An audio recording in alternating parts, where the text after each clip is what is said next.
Good morning, everybody. You're watching the Minutemen podcast. My name is Tanner Kirk. I have a great episode for you today. Very excited to be back with you today on Tuesday. We have a lot to talk about today, lots to get into. Big show. If you know, you know. Anyway, the Patriots just beat the Bucs. Crazy, super crazy. I don't think anybody expected them to beat them. I know I didn't, that's for sure. Especially because Baker's an MVP candidate. But, so is Maye. So, he did throw a pick, and it was a pretty bad pick. He's only thrown 5 this season, and he's been playing pretty good, so I'm going to just let it slide. And that was after he got hit in the head on the sideline.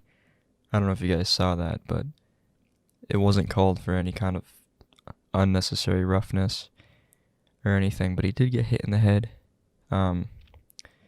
It did seem hard, and just a couple plays later, he did make the stupid mistake of throwing that pick in the red zone,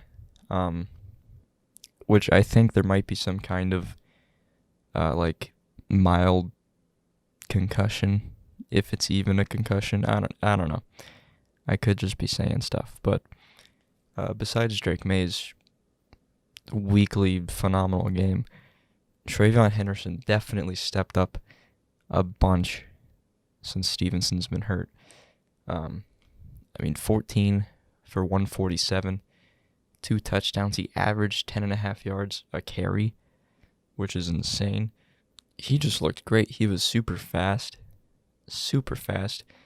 He, at one point, one of his touchdowns, he split the defenders by the line of scrimmage and just somehow miraculously made it through them. He squeezed through them like he was coated in butter. So that was nice to see. Finally, we have a good running back again. Probably since James White and Sony Michel, I'd say. Probably since then.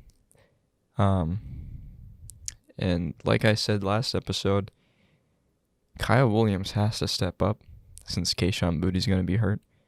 And that he did. Yes, he only had 1 catch, but it was 1 catch for 72 yards and a touchdown right when the Pats needed it. Right when they needed the touchdown the most. They needed momentum. And they delivered. And Maye sat in the pocket nice and calmly. Big 400-pound guy coming at him. He still was calm, delivered. Nice strike to Kyle Williams, who also super fast. I don't know what's up with the Pats this year, but they got speed. Everybody's fast. Everybody's on rookie contracts. And that's a good combination for long-term success. That's another good combination for Dynasty 2.0 with Drake Maye at the helm. Mac Hollins, again, yeah, his first 3 targets were pretty bad. Bad balls thrown to him. And that was pretty funny if you were watching the game. So the Bucs came out on the field first, as you would think. No rain, clear skies, bright, sunny day. And then their drive happens. Pats come on the field. Their offense comes on the field. Immediately starts downpouring. Rain like nothing. Rain, just rain. And so Drake Maye soars balls over the receivers' heads. Mostly Mac Hollins, because 3 targets and 3 consecutive attempts. But the Patriots punt the ball. The Bucs get the ball back. Rain immediately disappears. It was like somebody was controlling the weather. It was that perfect. It was so funny. Not for us, but it was funny. But Mac Hollins made up for it. 6 for 106. And one of his catches, it was like 56 yards or something in the air. Like the ball was thrown 56 yards in the air, which is Maye's longest pass air yardage wise of his career so far. So another cool stat for him. Also good catch, Mac Hollins. Like he's great year as a Patriot for him. Diggs with a touchdown, Pop playing good. And yeah, defensively we're stopping the Bucs, which is also pretty good. Christian Gonzalez, shout out Marcus Jones. And another cool thing that I saw was, not cool that it happened, but Christian Barmore got hurt, and he was laying down on the field. And Vrabel comes up to him on the field and holds his hand. When have you ever seen a coach do that? That's how you know he's a player's coach. But with that win, the Patriots are still tied for number 1 in the AFC. 8-2 is our record. Number 1 in the AFC East. Pats are 8-2. Bills come in second place with 6-3. Dolphins 3-7. That was a crazy game between those two. Can we just say that? How did Tua look good? How did the Dolphins beat the Bills? Doesn't make sense. Jets are 2-7, poverty. And we're also tied for number 1 in the entire league, the entire NFL. Right, the top 3 teams, all 8-2, Colts, Broncos, Patriots. Broncos and Patriots with the longest win streak of 7 games so far this season. So that's pretty cool, I would say. And I saw an ESPN stat, which I had to bring up. Drake Maye, what he's on pace to end the season with. 4,344 passing yards, 32 touchdowns, 9 picks, 71.7 completion percentage, and a passer rating of 113.9. If that is not MVP level, then what is? Because that is crazy. Speaking of MVP, Drake Maye slid his way up to number 1. He is now the favorite to win MVP this season, according to DraftKings. He's at plus 320. Mahomes and Allen are tied for number 2 at plus 350. Stafford at plus 475. Then Jonathan Taylor and Baker Mayfield. So those are the top 6 MVP candidates. Drake Maye has a good chance to actually come away with the title after this season, especially if we make the playoffs and have a deep playoff push. Because who would have thought after us going 4-13 last season, and just looking like a complete mess of a team, to now we have one of the best head coaches, if not the best head coach in the league. Definitely one of the toughest and most loved by his players.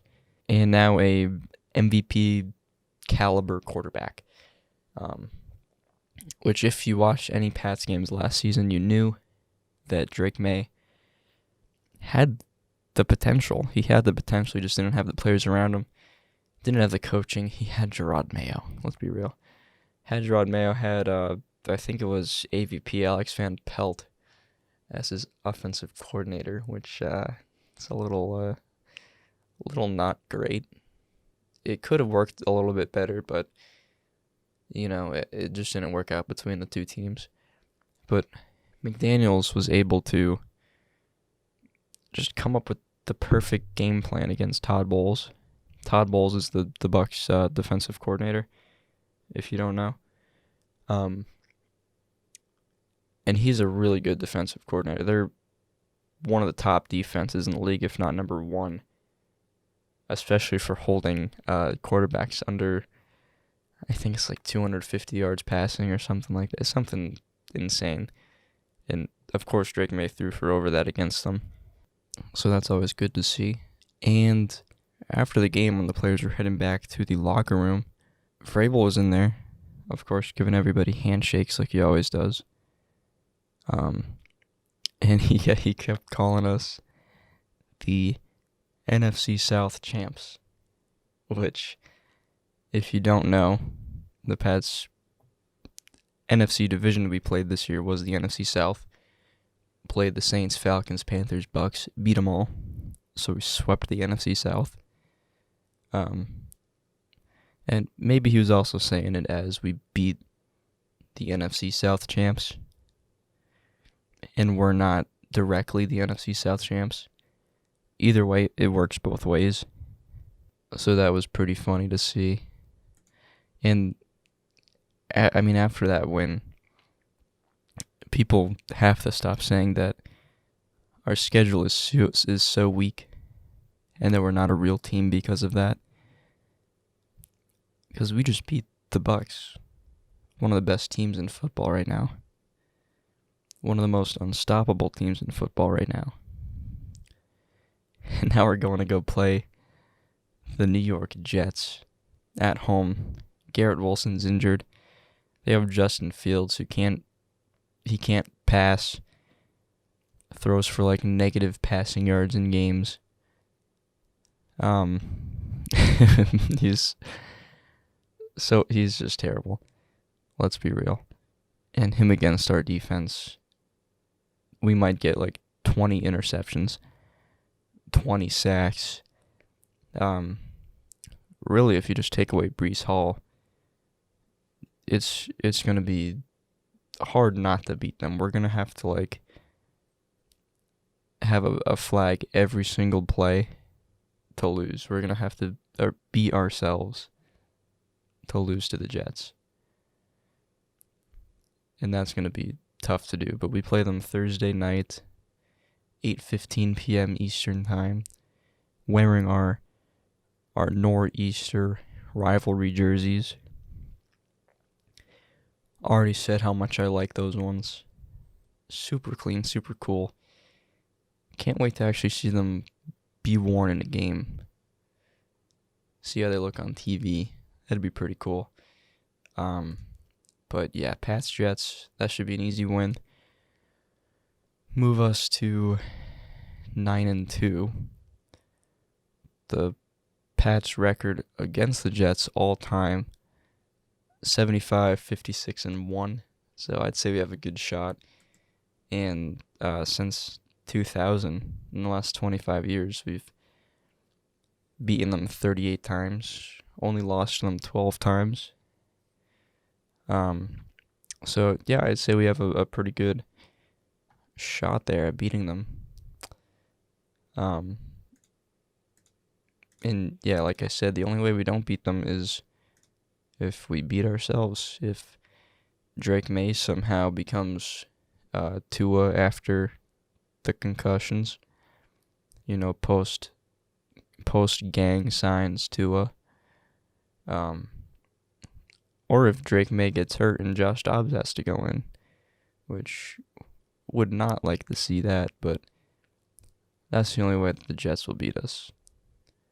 So the Jets have Justin Fields, Breece Hall. Garrett Wilson's injured for the next game. They did just beat the Browns, so they're coming off a win. They might have some false confidence. Breece Hall did just rush for 83 yards. So he was actually their leading rusher and receiver. Leading receiver with 42 yards. One catch, 42 yards, and a touchdown. Am I seeing this right? Justin Fields only completed 6 passes on 11 attempts for 54 yards. He threw a touchdown and a pick, and they won 27-20. Beat the Browns, who are also 2-7. So Breece Hall rushed 21 carries, 83 yards, 1 reception, 42 yards, touchdown.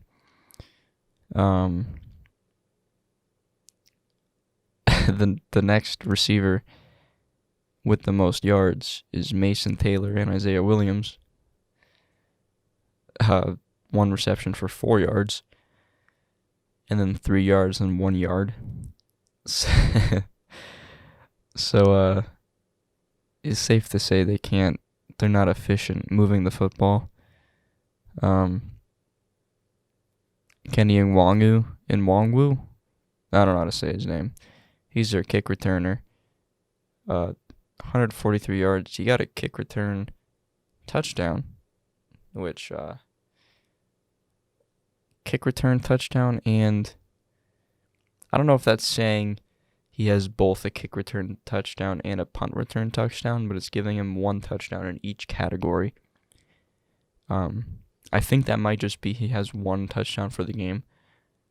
But if he did actually get 2, 1 on kick return and 1 on punt return, that'd be crazy. So that's something our special teams would have to be looking out for. Oh no, that's Isaiah Williams. No, so they had 2 touchdowns total. Kenny Nwangwu and Isaiah Williams. I'm totally messing up that name, by the way. So yeah, I guess our special teams has to lock in against the Jets here, because I guess they got good returners, it seems. So that's probably the only thing they got to practice this week, because other than that, the Jets are going to get destroyed. We might actually put up 50. Drake Maye might actually break his record for most passing yards in a game. I think it's like 280 something. He hasn't thrown over 300 yards in a game yet. I don't believe, at this season at least. I know for sure. It'd be cool if he threw for like 400. Give him 5 touchdowns, no picks. Even if he gets a pick, whatever, he got 5 touchdowns. Let's see that happen. That'd be pretty cool. But yeah, so Pats Jets, it's gonna be a blowout on Amazon Prime Thursday night. Rivalry jerseys, might be one of the best looking jerseys in the league. May I say that? Alright, I think the Pats have multiple good jerseys. The Brady Belichick era jerseys with the silver stripes on the shoulder pads. Our throwback reds. Those might be that might be better than the Nor'easters. I'm gonna have to give those number 1. Man, the ones we have now, they're okay. They're a lot better with the silver pants. I don't really like the blue on blue. It doesn't really look as good, but they've got good jerseys. I've been saying they should bring back the Patriot logo. It'd be cool to see that happen. I don't think it will, though. They can't, massively rebrand themselves, because they're known for, what is it called? The Flying Elvis? Is that what it's called? I don't know, but you know, the one with the face and the red, blue, and the star on his hat. Because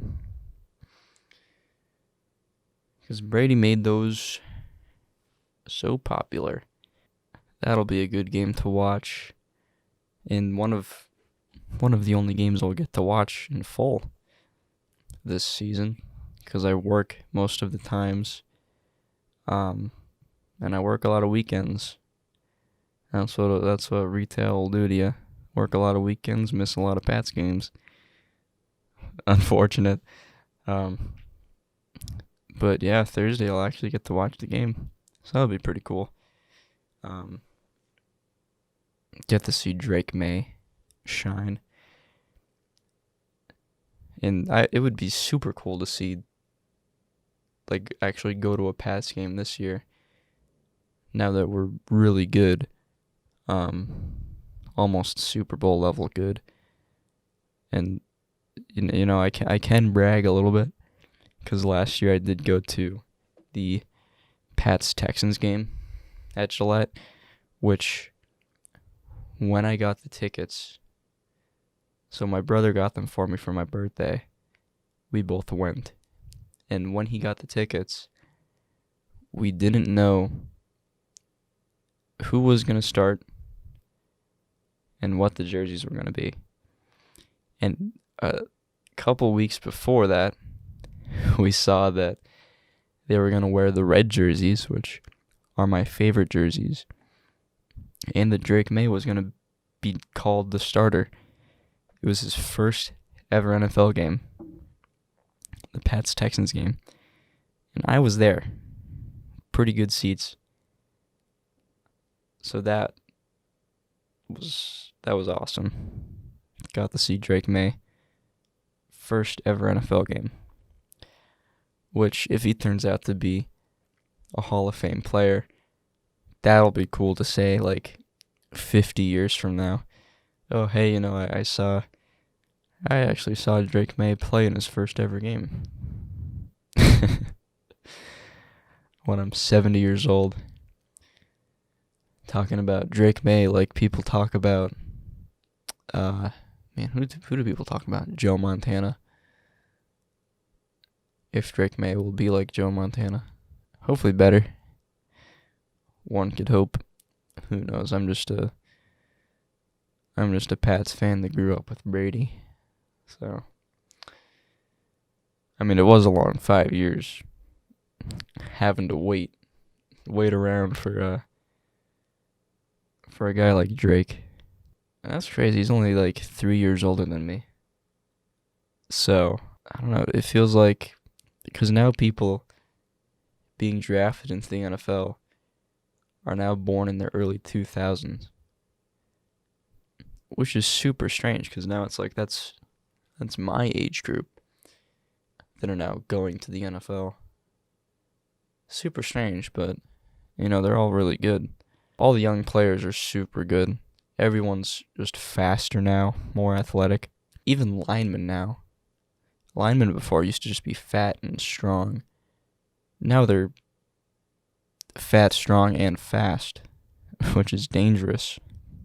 All right, you don't want a fast guy, a fast 400-pound guy chasing you down the field and just destroying you.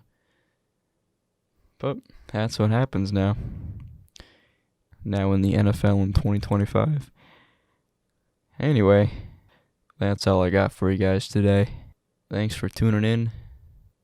Subscribe if you're new, if you haven't already subscribed. Tune in every week on YouTube on this channel.